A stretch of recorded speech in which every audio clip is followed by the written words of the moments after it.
महासमुंद जिले में नवतपा के साथ भीषण गर्मी ने लोगों की परेशानी बढ़ा दी है।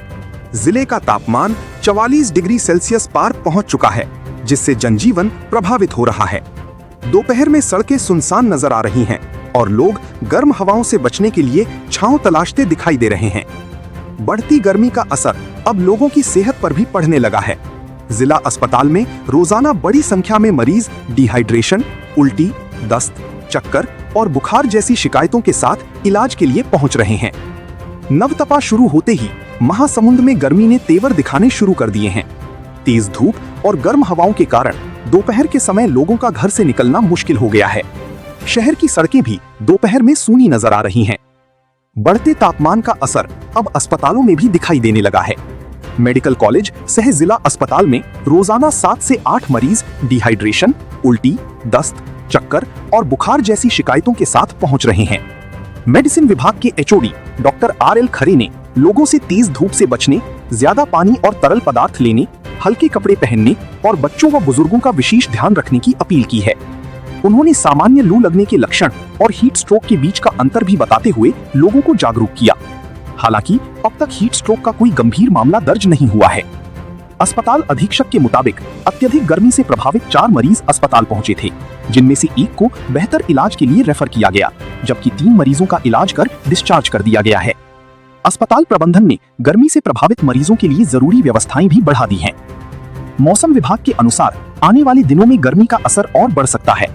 ऐसे में स्वास्थ्य विभाग लोगों से बिना जरूरी काम दोपहर में घर से बाहर नहीं निकलने, लगातार पानी पीने और हीट वेव को हल्के में नहीं लेने की अपील कर रहा है। हाँ, इस गर्मी के सीजन में जैसे कि हीट स्ट्रोक हो जाता है, तो सबसे पहले तो धूप से बचना चाहिए कि सुबह 11 बजे से लेकर के 4 बजे तक धूप से निकलने से बचना चाहिए। जो भी आवश्यक काम है उसको पहले कर लो।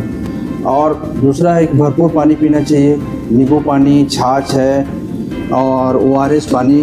अगर हीट स्ट्रोक नहीं हुआ तो भी नियमित अंतराल में इसको लेते रहना चाहिए। हल्के और ढीले कपड़े पहनना चाहिए और सिर ढक करके चलना चाहिए। तो ये सब चीज़ें हैं। ठंडी जगह में रहना चाहिए और शराब का सेवन नहीं करना चाहिए। ये सब चीज़ें हैं। दूसरा, हल्का भोजन करना चाहिए, सुपाच्य भोजन, जिसको डाइजेशन में अच्छा हो, तो हीट स्ट्रोक से बचा जा सकता है।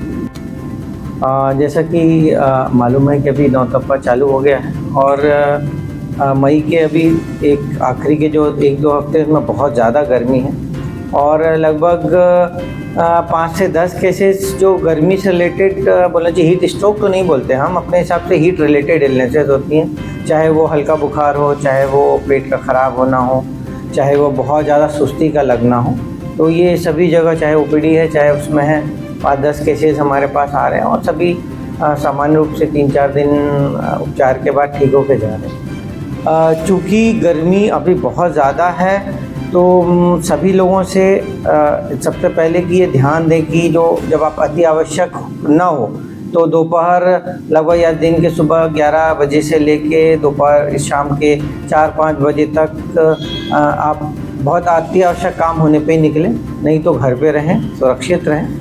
और अगर आपका काम ऐसा है कि आपको बाहर निकलना ही है तो आप कम से कम कुछ सुरक्षा उपाय, खासकर जब भी घर से निकलें, पहला उपाय ये है कि लोग बोलते थे कि बेटा बाहर जा रहे हो 1 गिलास पानी जा पी के निकलो। तो सबसे पहले अपने को हाइड्रेट करें, अपने अंदर पानी की मात्रा है वो पर्याप्त रूप से रखें। तो निकलने से पहले कम से 1 से 2 गिलास पानी या कोई ऐसा पेय पदार्थ जैसे जिसमें कम शक्कर हो, चाहे वो मठा है, चाहे नींबू पानी है या आम पन्ना है या कोई हल्का मीठा शरबत है, वो ज़रूर लेके निकलें। प्लस अपने आप को धूप की जो गर्मी है, तपिश है, उससे प्रोटेक्ट करें, उससे सुरक्षा करें। जैसे आप हल्के रंग के कपड़े पहने, ढीले कपड़े पहने, ताकि आपके शरीर का तापमान जो पसीना निकलता है वो अच्छे से उड़ पाए। हवा जब हमारे बोलना चाहिए कपड़ों के अंदर अच्छे से जा पाती है तो हमारा तापमान नियंत्रित रहता है शरीर का। तो ढीले सूती कपड़े और हल्के रंग के कपड़े पहने, क्योंकि वो आपकी जो गर्मी है उसको कम सोखते हैं, रिफ्लेक्ट ज़्यादा करते हैं, तो आपका बोलना चाहिए शरीर का कष्ट कम होता है। प्लस अपने आप को ढक के, जितना अगर फीमेल्स हैं तो छतरी का प्रयोग कर सकते हैं, गॉगल्स का प्रयोग करें, गमछे का प्रयोग करें, अपने आप को प्रोटेक्ट करें, अपने चेहरे को, सिर को। और जब भी हो नियमित अंतराल में अगर आप ये कार्य कर रहे हैं तो कम से कम पानी की मात्रा नियमित अंतराल से लेते रहें। थोड़ा सा स्ट्रीट फूड से बचें, क्योंकि अभी इस सीज़न में हेपेटाइटिस जो ई होता है और या ए होता है उसका भी रिस्क रहता है, खासकर अगर हम दूषित पानी से बने हुए चाहे गन्ना रस है, चाहे कोई जूस है, चाहे और कोई पेय पदार्थ लेते हैं तो उसका भी एक खतरा रहता है। तो बेहतर ये रहेगा कि आप अपना स्वयं का पेय पदार्थ या स्वयं की बाटल लेके चलें। और अगर इसके बाद भी आपको ऐसे कोई लक्षण, जब हम हीट रिलेटेड बोलना चाहिए, हम जनरली आम आदमी या पब्लिक या मीडिया में ये लगता है कि हीट स्ट्रोक के केसेस हैं, तो आपको मैं समझाना चाहूँगा कि हीट स्ट्रोक हीट की जो बीमारियां हैं या ग्रीष्म ऋतु की जो दुष्प्रभाव है उससे संबंधित जितना भी जो हमारे शरीर की बीमारियां आती है उसमें लास्ट स्टेज होती है। ठीक है, जैसे HIV का एड्स होता है वैसे ही वो लास्ट स्टेज होती है। तो हीट स्ट्रोक का हमारे पास कोई भी केस